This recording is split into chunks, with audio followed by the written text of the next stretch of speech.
Greetings, everyone.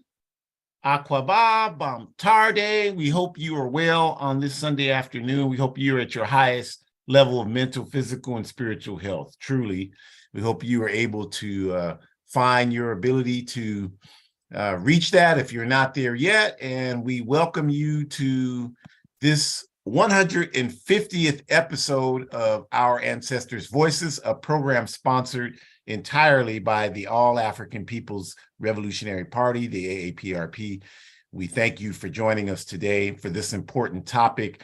It is March, and of course, we don't let imperialists tell us who to celebrate and when to celebrate, but we think it's so very important to honor our African women revolutionaries. So today's effort is dedicated to honoring them, and we will highlight a number of wonderful African women who have contributed so much to our history. So we thank you for joining us for that. And most of the programming we provide this month is going to be dedicated to that subject of honoring African women who have contributed to our history, because we know that women are written out of history in the so-called miseducation system that exists in the world today. So we intend to correct that.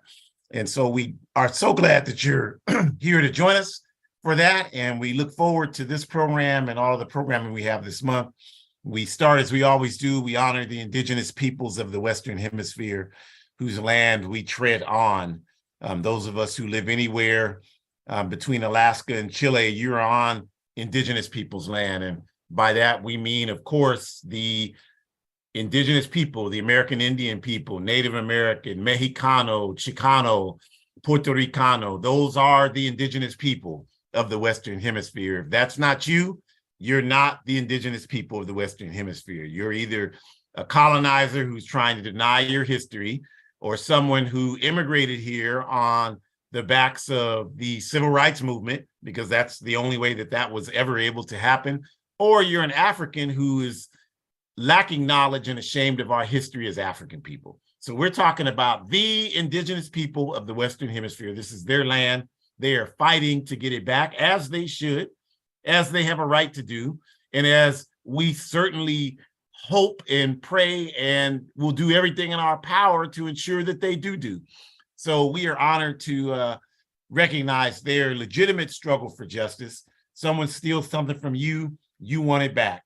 You don't see them with it and say, well, that happened last week, so it's okay, I won't worry about it anymore. It's still your property. This is still their land, and we support their struggle to get their land back.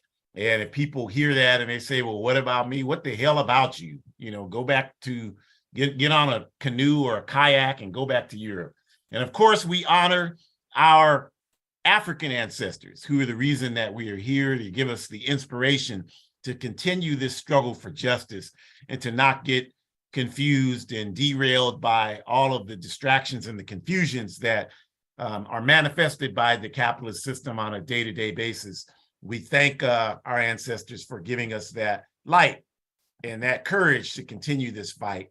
And we're honored to be able to do everything we can to continue to engage the fight that they have so courageously forwarded for us, or forwarded before us. So we're thankful for that.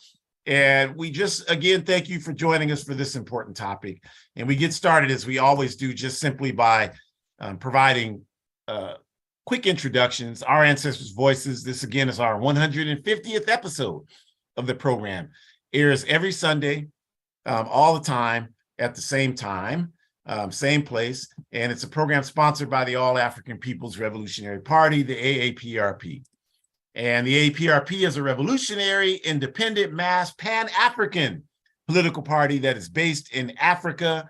We are not based in the United Snakes of America. We are based in the national home, which we believe to be the national home of African people everywhere on earth, all 2 billion of us scattered and suffering in almost 120 countries worldwide. Africa is our national home. And for us, the solution to the problems that we face, no matter where we are, is Pan-Africanism, which we define correctly as one unified socialist Africa. Pan-Africanism, one unified socialist Africa, not a capitalist Africa, not a money over people Africa, but a socialist Africa, where the means of production are owned and controlled by African people for the benefit of African people collectively and for humanity worldwide. That's what we are for. That's what we are not only just for in our heads, but that's what we are on the ground fighting for every day of our lives. And the way we do that is by following the strategy to achieve Pan-Africanism, which is laid out in great detail in Kwame Nkrumah's Handbook of Revolutionary Warfare, the cover of which is displayed on the screen if you're able to view it. And in that book, Nkrumah lays out the clear strategy to achieve Pan-Africanism, which is uniting all of the revolutionary Pan-African formations who agree with the definition of one unified socialist Africa. And our work on the ground in Africa is certainly dedicated to carrying out Nkrumah's vision. I myself have been humbled to participate in that work for the last several decades all over the African continent, including just recently in January in Guinea-Bissau.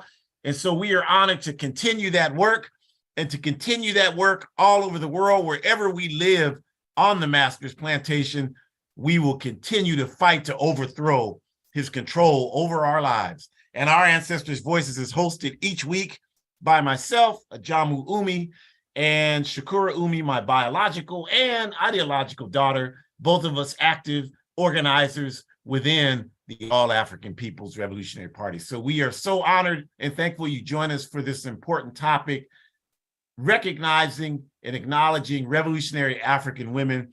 And so to get us started, I will turn it over to Shakura.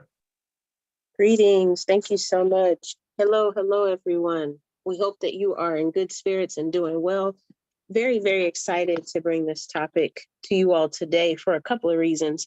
First and foremost, please don't forget to visit the AAPRP-INTL.org website. We are bringing in the donations that you all are giving us, and we're so grateful and thankful because that money is being used to raise funds for bills and things that we need to take care of in regards to African Liberation Day.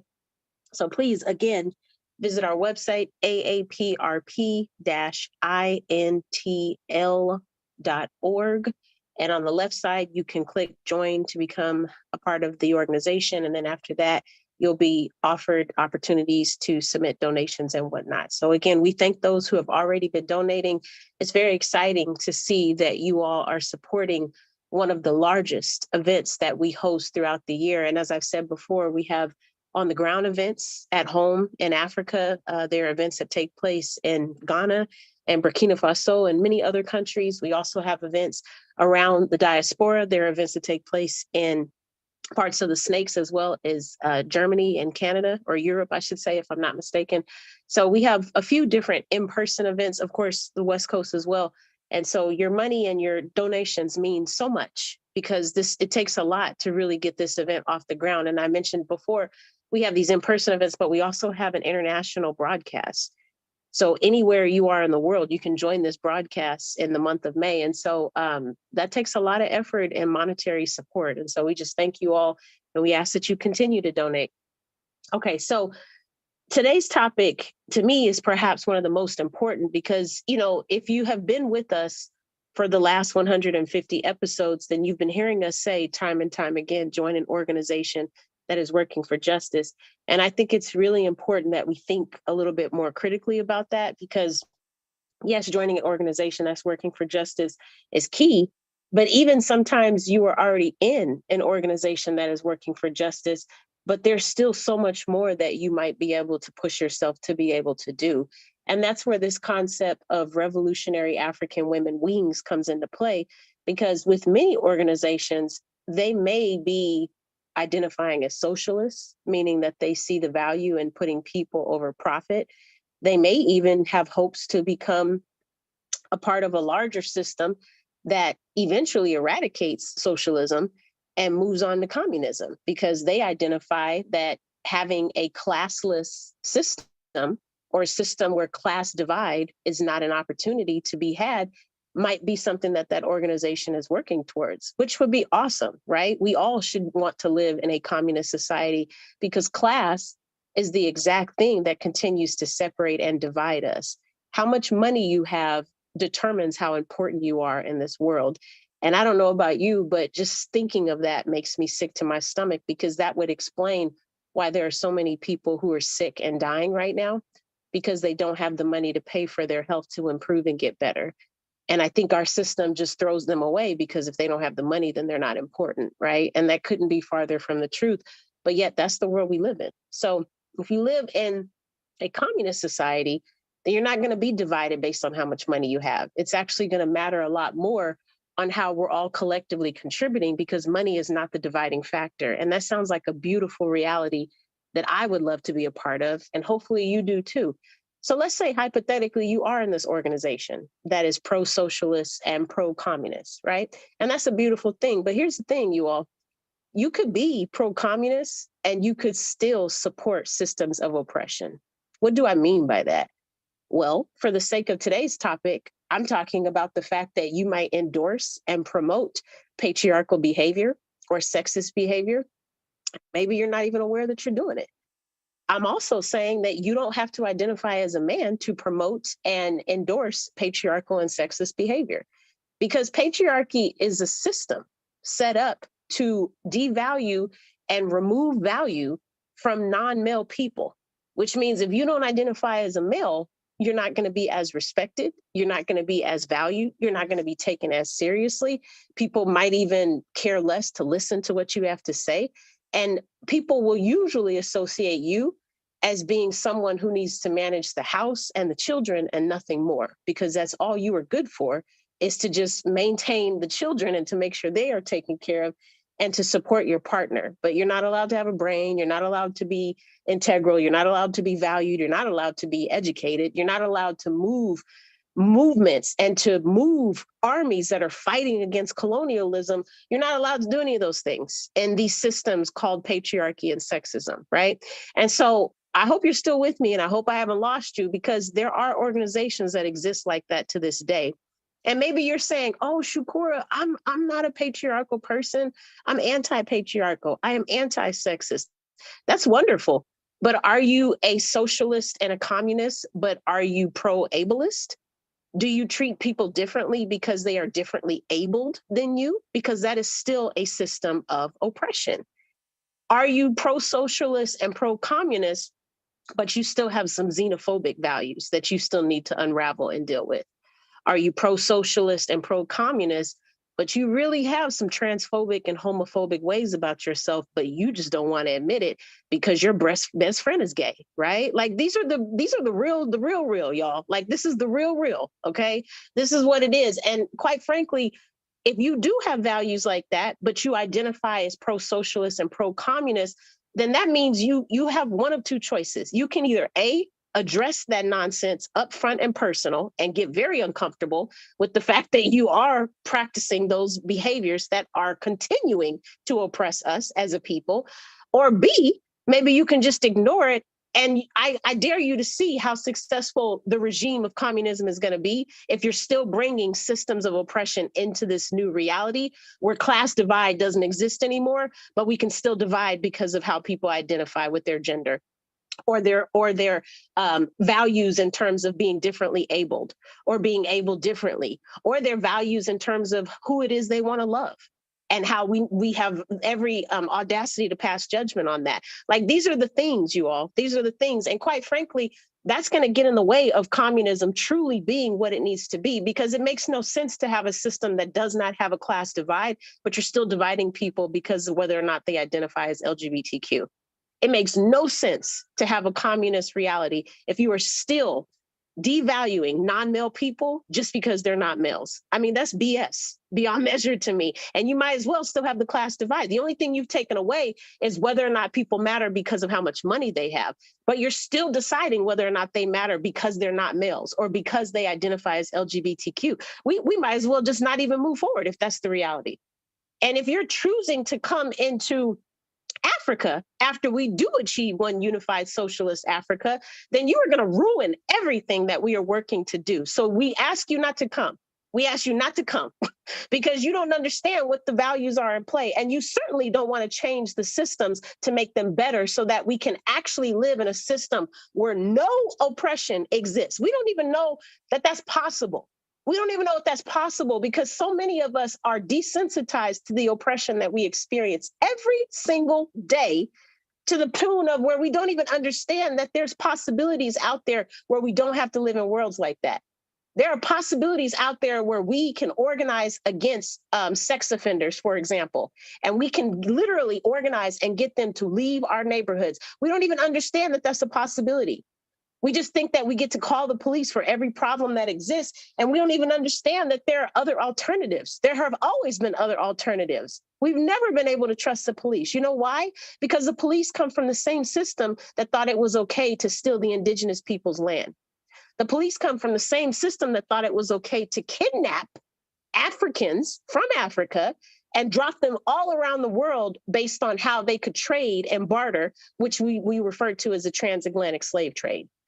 This is the same system that thinks it's okay for children to be impoverished and to not have enough money to get food, but we still expect them to pay attention in public education and be awake and paying attention for 6 hours a day, even though they don't have food in their bellies. And we can thank organizations like the Black Panthers for understanding that that was absurd. But just what if no one had changed anything? What if the Black Panthers had never started the breakfast program? We would still have children who are starving to this day. And what about children who don't have breakfast at their schools? They're still starving, because if they're starving at their house, they're going to be starving at their schools, right? And so I really need us to understand the contradictions here.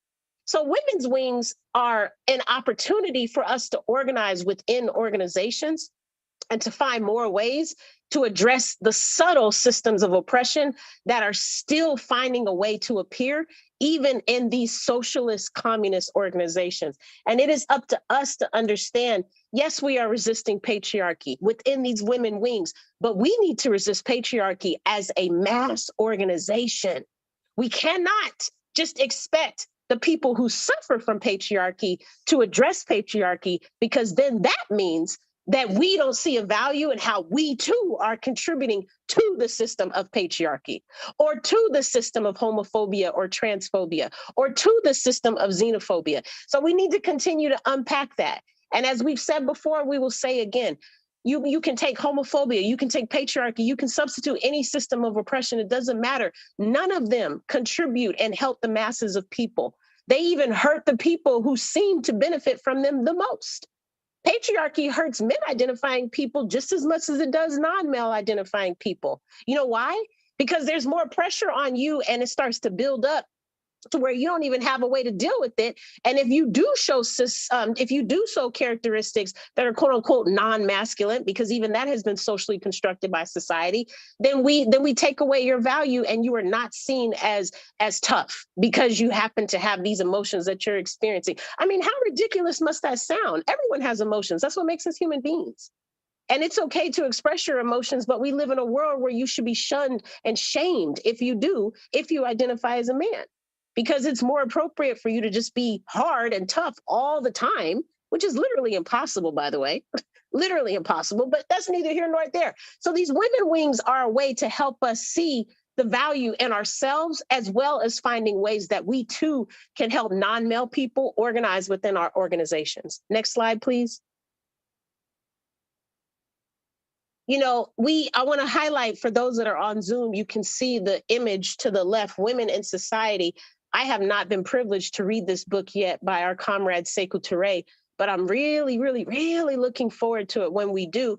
And, you know, shout out to the Anti-Patriarchy Task Force, and shout out to the Work Study Book List Task Force, because we have been working very hard to update our book list for work study so that there are more books, not just about non-male people, but also more books that are written by non-male Africans, and we can incorporate those books into our book list. And so my work study circle, for example, has already read one of the newest books that we have added to the list. And I'm so happy that I can say we really enjoyed it. We were able to read Gender Epistemologies in Africa by Oyekere Olufumi, and it was an experience that I'll never forget. And I can honestly say I really enjoyed reading from this comrade, especially because they don't identify as a male. And it was really refreshing to get some perspective from them, where it dealt with countries like Mali, and they talked about Kenya. They talked about the patriarchy they experienced in the academy in Ghana, and gave these different experiences of that. And I was blown away. blown away for numerous reasons. And so this is a great example of why women wings are such an important concept that we need to dig more into, because organizations have a responsibility. If they are pro-socialist and if they are pro-human, then essentially they're going to be pro-communist as well. But they do have a responsibility not just to be socialist, not just to be communist and to be human, but to really understand what does pro-human mean. That means that you're not just pro-human because it benefits male-identifying people. You're not just pro-human because it benefits typically abled people. You're pro-human because all humans matter. That's why you're pro-human, regardless of if they are differently abled, regardless of if they are LGBTQ, regardless of if they are left-handed, for crying out loud. It doesn't matter. What matters is that every single human being deserves respect, regardless of how much money they have, regardless of whether or not they identify as a man. If they are non-binary and they have green skin, it does not matter. They still deserve respect. And the minute that we all understand that and actually apply that to our daily lives, that's when we all will get our humanity back. But some of us have severely lost it, and then we're slowing the rest of us down. And we need to really evaluate, how are we contributing to making this a better situation for all of us? Because you're not helping.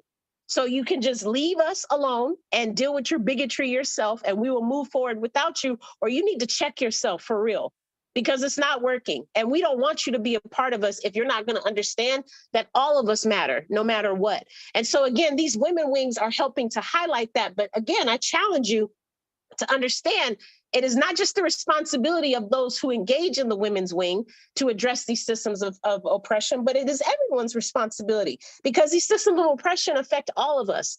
These systems of oppression are affecting our children who haven't even been conceived yet. These systems of oppression are affecting our mental health. These systems of oppression are affecting our physical health, because mind, body, and physical, mental, spiritual, it's all connected.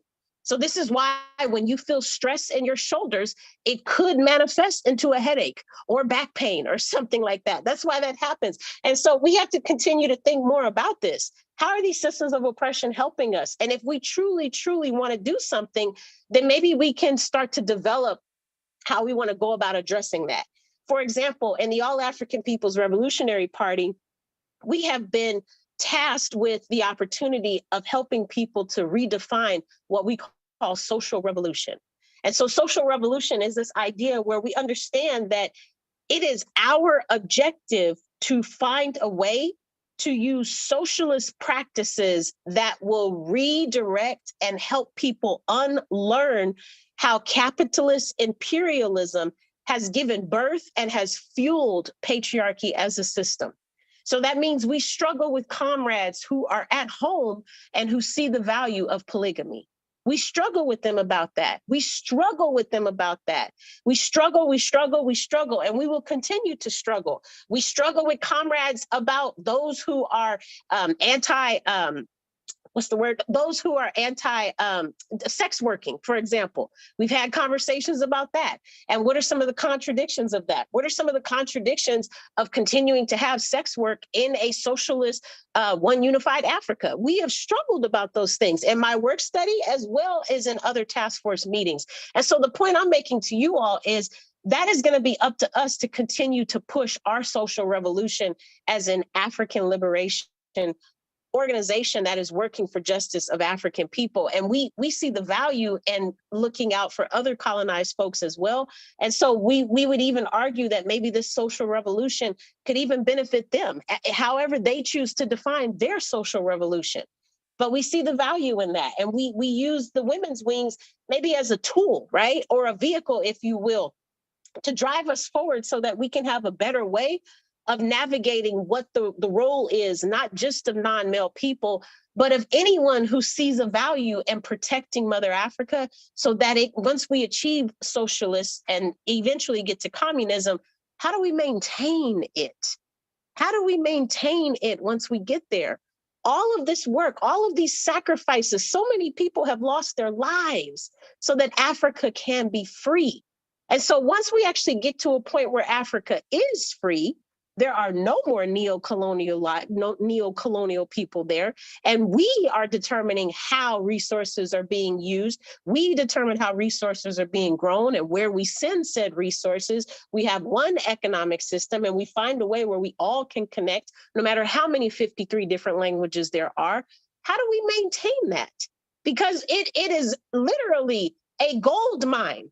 And so that means that people are coming back, and they will come back and they will threaten it all over again. So that is the responsibility of us to not only engage and to achieve, but to maintain our status of being in control of our land, because land equals power. And one way we can achieve that is by supporting Women Wings, but also supporting the social revolution that builds upon why Women Wings are so important. We all have responsibilities to contribute to the organization. And I strongly encourage you not just to donate to the AAPRP-intl.org website for ALD, but also to check your organization if you don't have something like a Women's Wing. And if you do have something like it, maybe you can humble yourself and join some of the meetings, because your responsibility is not just to the organization, but to every aspect that helps the organization be succinct and whole. Ashe. Ashe, obrigada. Shakura, thank you very much for that opening. And we're going to dig a little deeper into why we should support building Women's Wings. And just to clarify, when we say Women's Wings, because some people may not know, what we're talking about are organizations that have established specific segments of the organization that are dedicated to uplifting women and marginalized gender people in the fight for liberation. And I know that for some of us, that may sound somewhat strange, because we live in this time, especially in these backward Western societies, where everything is anecdotal. You know, there's no focus on study. There's no focus on analysis. People don't even understand really how to engage studying something. You know, in this day and time, most people think, okay, I open my phone, I open up a web browser, I'm on the internet, and I see an article and I browse through it. That's research. I'm researching something. That's not researching anything. That's not even close to what research means. Research means that you engage in a process of contrast and compare. You take a number of different sources, most of them who disagree with each other, and you study those and you compare and contrast, and you continue to do that until you are able to develop supporting analysis for whatever position you're going to take based on evaluating the materials that you're looking at. That's research. That requires an intense effort. It's a skill set that you have to develop. You can't just get it just by opening your phone. You have to engage in a process of practice to develop it. And that doesn't happen in this backward society. So as a result, people come up with all these simple anecdotal analysis of everything, and people actually think, oh, that's deep. Give you an example. You have this absurdity that's happening here now, like Will Smith and Chris Rock in a Netflix special, and what he said and what Will said and what Jada said. And just for clarity, I don't give a damn about Will Smith, Jada Smith, Chris Rock, none of those damn people. I don't give a damn about any of them. I don't think that they not one word they speak represents anything happening in the lives of the African masses. But yet people like that will make a statement, like this clown comes on Netflix and does a show and makes a statement. And a lot of us hear that, and whether it's him or whether it was that other guy that died, Kevin Samuels, or whoever we're talking about, oh, wow, that's deep. No, it's not deep. You're just very shallow. That's what that is.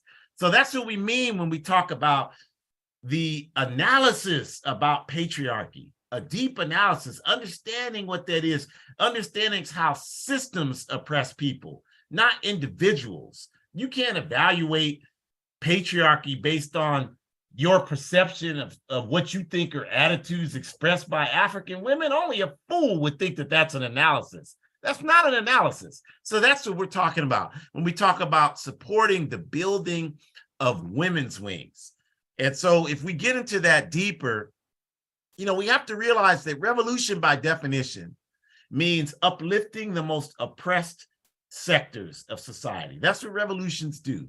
Revolutions are not designed, if they're genuine, and I operate under the principle that in order to be a revolution, it has to be genuine. There's really no such thing as a disingenuous revolution. It's just not a revolution if it's disingenuous. So a revolution by definition means uplifting the lowest people in the society. And if you look at revolutions historically, that's what they have sought to do. That's what they've done. The Cuban Revolution is a great example of that. It uplifted the status of African people in Cuba by the revolution. Whether you believe that or not, irrefutable. This is where that research skill set comes in. You cannot name a single another country in the Caribbean. Puerto Rico, love Puerto Rico. Dominican Republic, love the Dominican Republic. Jamaica, love Jamaica. The Virgin Islands, love the Virgin Islands. Haiti, love Haiti, etc. and so forth. You can't name another country in the Caribbean that has the same comparable historical, geographical, and cultural history as Cuba, a country in the Caribbean, and point to any of those other countries and demonstrate that the African standard of living is better in any of those countries in the Caribbean outside of Cuba. You cannot do it. You cannot say, well, people are educated, better educated in Jamaica than they are Cuban. The Africans in Jamaica are better educated than the Africans in Cuba. You can't say that. You can't say the healthcare for Africans in Haiti is better than it is in Cuba or in the Dominican Republic, or you can't do it. It doesn't exist. Their socialist revolution in Cuba has made tremendous gains. That's objectively true. It's irrefutable. The only people who argue against that are people that don't know what the hell they're talking about. They can't cite any evidence to dispute what I just said. I'd love to hear it because I know it doesn't exist. So that's what we mean when we say uplifting the most oppressed segments of society, uplifting them and saying that the systemic system of patriarchy, like the systemic oppression of white supremacy, places African people on the bottom of every society we exist on the planet Earth, and patriarchy places African women even lower than that. On a systemic level, that's what we're talking about. Like in my cadre circle in the APRP, we had a very good discussion last week, and we were talking about the suppression and this concept of, well, the system oppresses African men, and we know all the things, we hear it all the time, right? Mass incarceration, shootings, police terrorism, all of those things are real, and they happen to us on a daily basis. But we don't, and so because those things are in our face, we are not as trained to recognize the way the system oppresses African women and marginalized gender African people the same way we are to see the way it oppresses African men. So we talked about some of those ways that are not nearly as visible and certainly aren't as talked about as the oppressive nature of the capitalist system against African men. So some of those things like sex trafficking and how that's institutionalized around the world against African women, the displacement of African women, the disappearance of African women, institutionalized around the world. You cannot even compare the system of African women disappearing, thousands of them every year. This is not happening to African men on the same level. That's not even debatable. The forced sterilization of African women all over the world, systemically, these are attacks against African women because guess what? The capitalist imperialist system is attacking African people. And it's not trying to only attack African men and not African women. That would not be a very scientific method to bring African people down. So they're attacking all of us. They're just maybe doing it in different tactical ways, but they want to convince us that, well, I'm the one that's oppressed. You're not oppressed like me, because that type of backward thinking serves their interests. So the point again is that revolutions are designed to uplift the people on the bottom, and the people across the world who are more on the bottom than anyone else are African women. That's irrefutable. If you look at any category in terms of health, in terms of a standard of life, quality of life, that is not really refutable. The only people who argue about that are, again, people that just don't know what they're talking about. We can look at the continent of Africa, African women in Europe, in the Americas, and the data is consistent in that regard. And it's impossible to be revolutionary without being anti-capitalist, anti-white supremacist, anti-patriarchy, because white supremacy and patriarchy are appendages of the capitalist imperialist system. White supremacy and patriarchy are the chief appendages of the capitalist and imperialist system. So these people running around here talking about, I'm for African people, I'm for Black people, but they're pro-capitalist, they're pro-patriarchy, they are not seriously interested in advancing the masses of African people. You will never convince me. You might be confused enough to believe that's true. You will never convince us of that, because we know that these systems of oppression can never be vehicles utilized to advance our people. And we have the last 530 plus years as evidence of that. We don't need anything else. All we have to do is study history, and we know that to be true. And we know the stronger the women, gender, and all, the more those sectors are organized, the stronger our revolution is as a whole. So I'm not competing against African women. I don't need to be up above African women. I'm so sick of hearing that nonsense. I hear it all the time. It's all over social media. These African women are this, African women are doing that, and they want this. Of course they want this, because this has been 500 years of them being oppressed. You cannot look at our history in a vacuum. I'm not personally offended by that. If an African woman is so materialistic that she wants an African man that makes $500,000, clearly that's not the African woman for me. Clearly, that's an easy solution to me. That's just somebody who's mixed up, that has been far too influenced by the backward, decadent, materialistic values of the capitalist system. What the hell is somebody like that going to do in my life? That's somebody that needs political education, that's all. But I'm not going to use that to make some sort of value judgment against the oppressive condition African women have experienced for 500 years. I mean, this is absolute insanity, the way this happens. So we're saying that we don't want to be confused about that we want to make African women stronger. And when we say that, we're not talking about in a bourgeoisie sense, because a lot of us lack class analysis. So when we say something like we want to make African women stronger, we don't know how to evaluate that other than on this superficial level, like we're talking about. Well, he said he wants Black women to be strong and he don't want Black men to be strong, and shut the hell up, because you don't know what you're talking about. What he is saying in actuality is that we know that because of the systemic oppression of patriarchy, when men are not oppressed by patriarchy, there is no systemic gender oppression against men. Women are systemically oppressed by patriarchy. So if we want a strong Africa, then the most oppressed sectors of our society must be the best organized. So I am 100% in favor of doing everything I can to assist African women in getting organized, because I'm not stupid. I know that makes my road to liberation that much shorter. It makes my road that much easier. The stronger the organization of African women. And when I say that, I'm talking about I have a responsibility to help support the development of that strength among African women, the easier my road for liberation will be.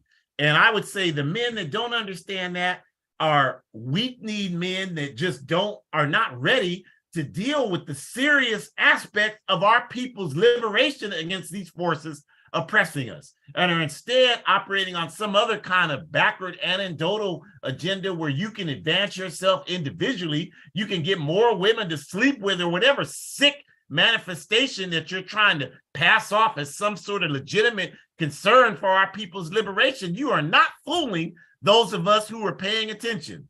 So I don't have any problem saying that I want women to be uplifted. It takes nothing away from me to say that. And as Shakur mentioned, I don't have any problem saying I want all African people, no matter who they are or what they do or what they represent, to be uplifted. It takes nothing away from me. You are not going to be able to take anything away from me. So I'm not worried about that. I'm trying to liberate our people. I'm irrelevant. I'll be dead in just a few short years. So I'm trying to make whatever contribution I can make to ensure that our people's struggle continues at a rapid and uncompromising rate. And so we want no part of any so-called revolution that justifies the oppression of women in whatever cutesy terms that it seeks to do so. We don't want any part of that, because that's not revolution, as I mentioned before. That's some other kind of capitalism and lipstick version of oppression designed to advance people for their own individual advancement, but you will not be able to convince us that it's something that's going to advance the masses of our people.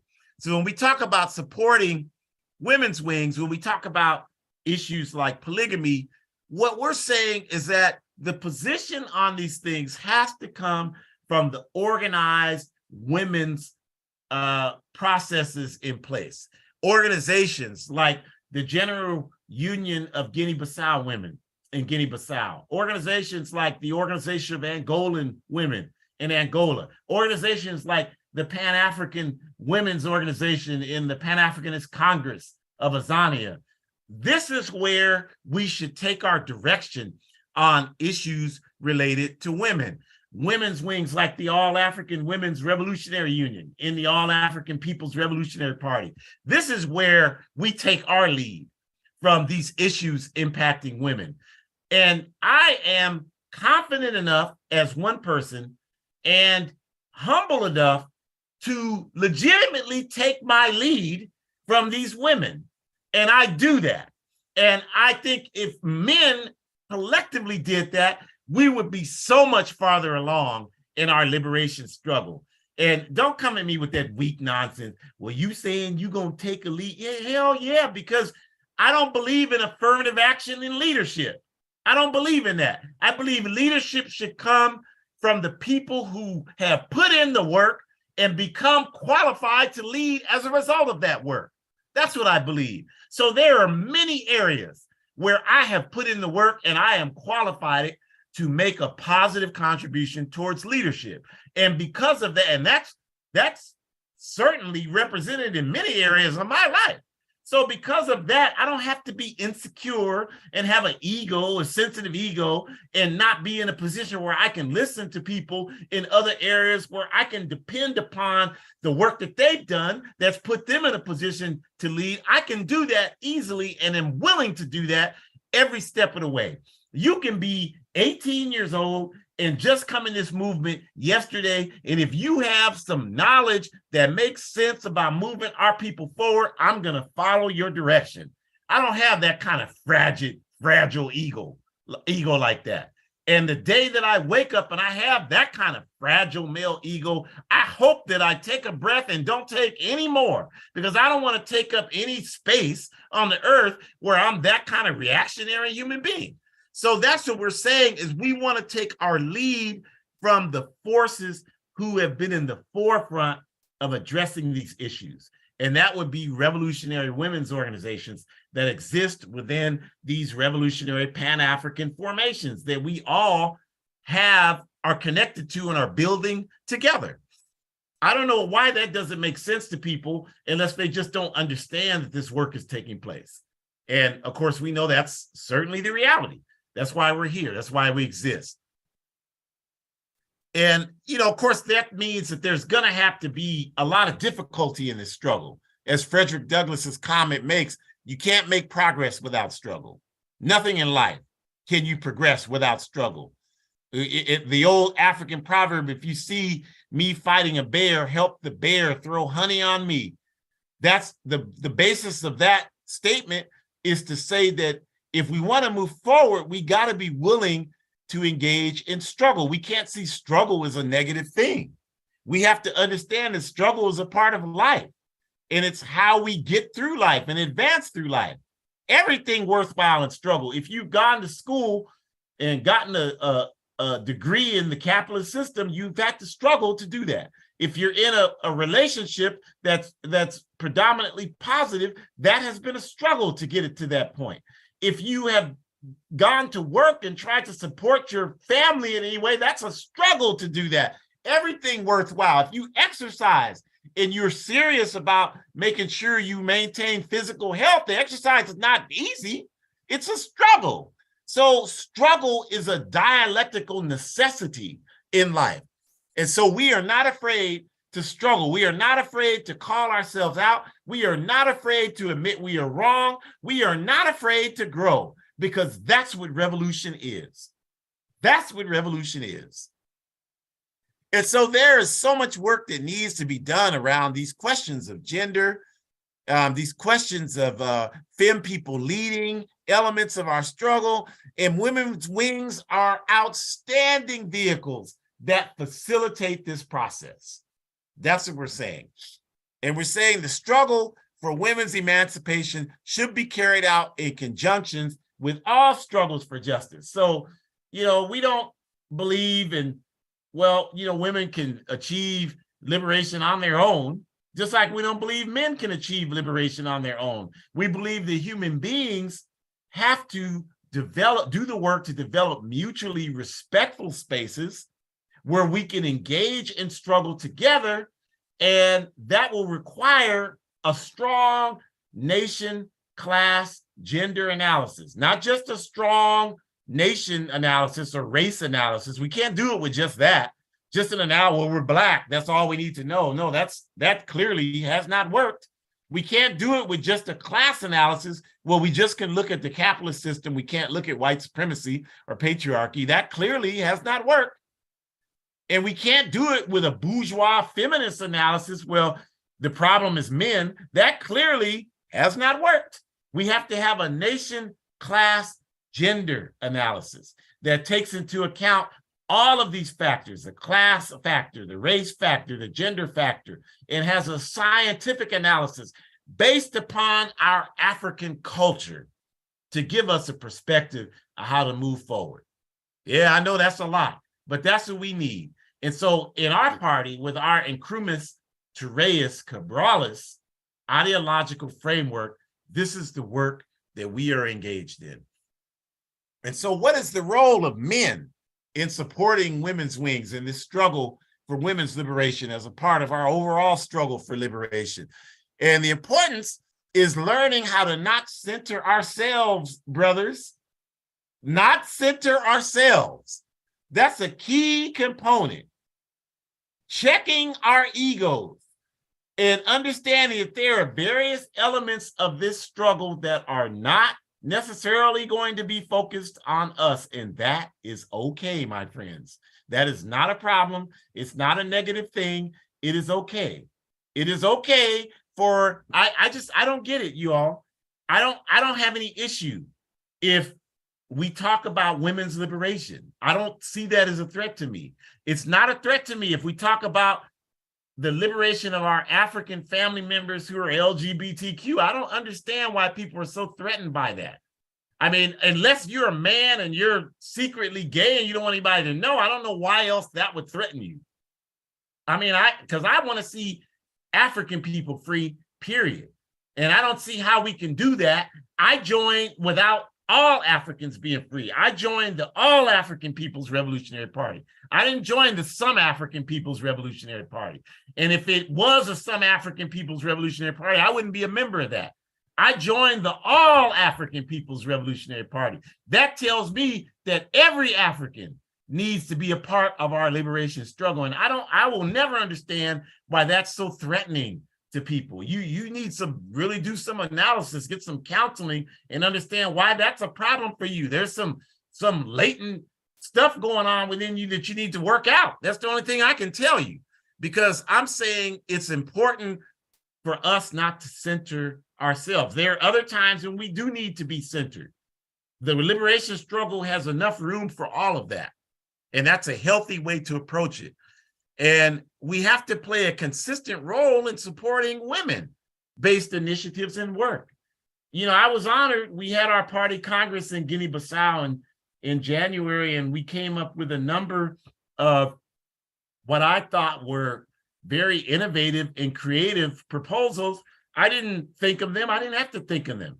And I don't understand how all aspects of them are going to be institutionalized in our work. I don't have to know that right now. But what I do know is the idea behind these proposals was to ensure that women and marginalized gender people are able to participate effectively in all of the work that we do all over the world within the All African People's Revolutionary Party. And I 100% wholeheartedly support that concept. And as a voting delegate in the Congress, I was honored and humbled to be able to vote to enable us to make those types of changes a part of our structure going forward. That I saw that as my role as a man, as a voting delegate in Guinea-Bissau, is to do that, to ensure that I did that, because it's the principled thing to do. Anybody can do something that represents their own individual interests. Principled action is when you do the right thing, regardless of whether it benefits you directly or not. Those are the kind of people I want to be around. Those are the kind of people I respect. And that's the reason why people have to respect me. They may not like me. Look, I got more than enough friends. I don't give a damn if people I could care less. I don't want to talk to you no more. Trust me, I will lose no sleep over that whatsoever. I'm not trying to make friends with everybody. I don't want to be friends with everybody out here. This is a backward cesspool society built on death and destruction, and people walking around acting like that's not happening. I don't want to be your damn friend. I don't want to have nothing to do with you. The white man was on there the other day talking about he didn't want to have anything to do with African people. What the hell? Who the hell wants anything to do with you? Take your ass back to Europe. Get in a canoe and paddle your ass back to Europe. We don't want anything to, why do you think we want anything to do with your raggedy behind? We don't want anything to do with you. I don't understand who the hell these people think they are. I don't want a damn thing to do with any of you. If you drop dead and die tonight, it wouldn't impact my life.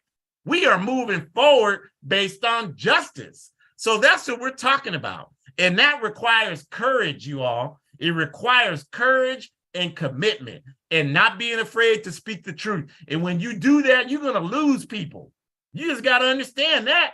And I look at it as, to me, it's a positive when they're not speaking to me no more. You just made my day, because what you showed me that you ain't real and you ain't ready to do nothing anyway. I don't want to be bothering you. Now I don't have to worry about you wasting my time. Because when I was younger and didn't know how to identify that, people wasted my time all the time. I wasted a whole lot of time trying to work with people that weren't serious. So I'm glad when I can see it up front right now. I'm like, good. Don't talk to me. You made my day. That's a wonderful thing. Like, you bothering me because you're not talking. Like, but I don't need you for anything. Move forward. We're going to move forward. I'm trying to, when I die, I want people to say, I respect that African. He made every effort to make a contribution. That's what people are going to say. They're not going to talk about how much, well, I liked him. I liked hanging out, laughing, cracking jokes with him. I mean, that's nice too. Nothing wrong with that. But that's not what I'm living my life for. That's the point I'm making, you all. So engaging in ongoing study is a critical component for that, because it helps us forge the consciousness around patriarchy and what it really is and what we need to do about it. That's so important, because we don't have that kind of critical study and analysis in this world today. We have this surface kind of stuff, and this surface kind of stuff, there's no patriarchy because when you go to court, the women get the kids. I mean, if that's what you think, that is so backward and reactionary, and such a lack of understanding about how systemic oppression works. And then it's so stupid, because if you open the door to that kind of backward thinking, then you cannot get mad when the Europeans come back and say, well, we had affirmative action where you could get into a university, or you could get a minority contract So that's why white supremacy doesn't exist. If any white person said that to you, you'd be ready to have a heart attack. You'd be like, that has nothing to do with the system of white supremacy because one Negro over here could get a contract. Well, it has nothing to do with the system of systemic patriarchy because these women over here got kids and you didn't get them. Has nothing to do with systemic patriarchy. Sorry, but that's confusion. And I hope if you hear that and some woman got your kids and you feel that way, because I hope that stings. It should sting because that's BS. And we need to stop existing on those shallow levels. We're trying to get free here. We're trying to get free, not trying to soothe people's egos. Go somewhere else for that. So ask the question, what do I lose when women are empowered? I'm just going to leave that there.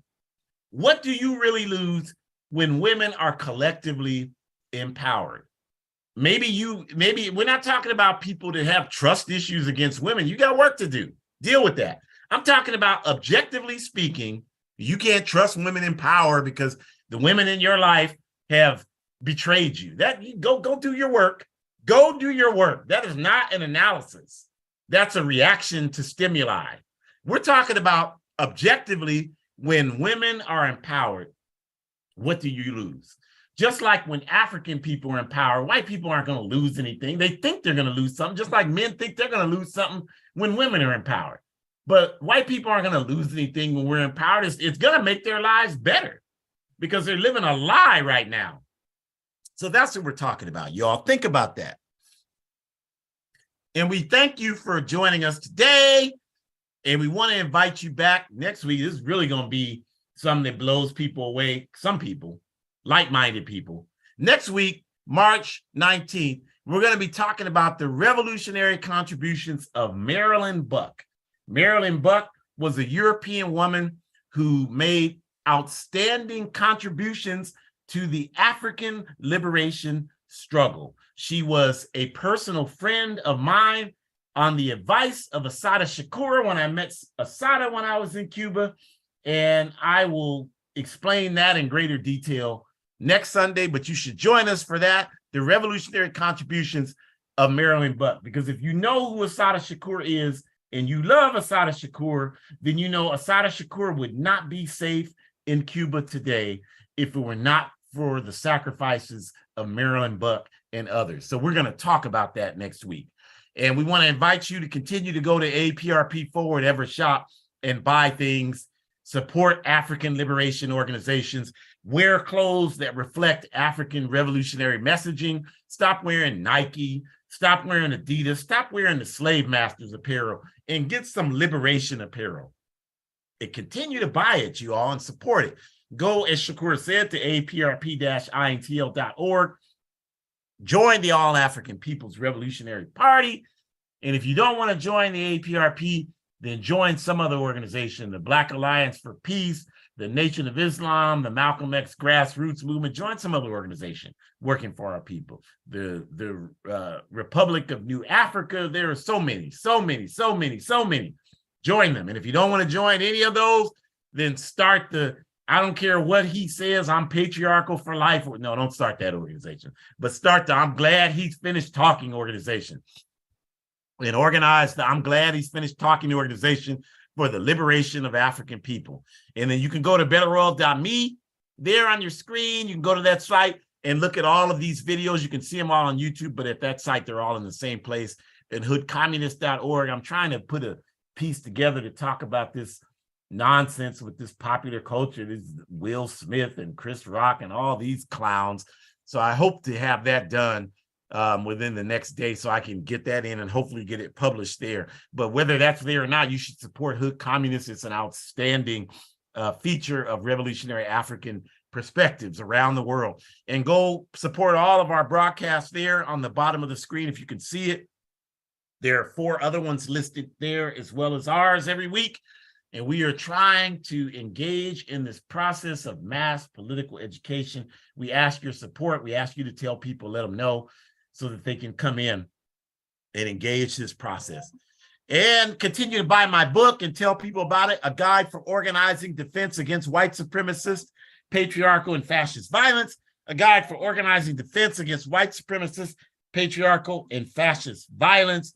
It is only $8 US slave-holding dollars, but it contains information designed to help us get free. So go ahead and do that. All proceeds go for our work to build the African Revolution.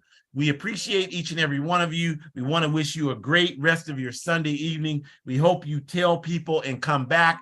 Forward ever, backwards never. Capitalism, white supremacy, patriarchy, homophobia, they all are enemies of humanity, and we are going to crush each and every one of them. Have a great rest of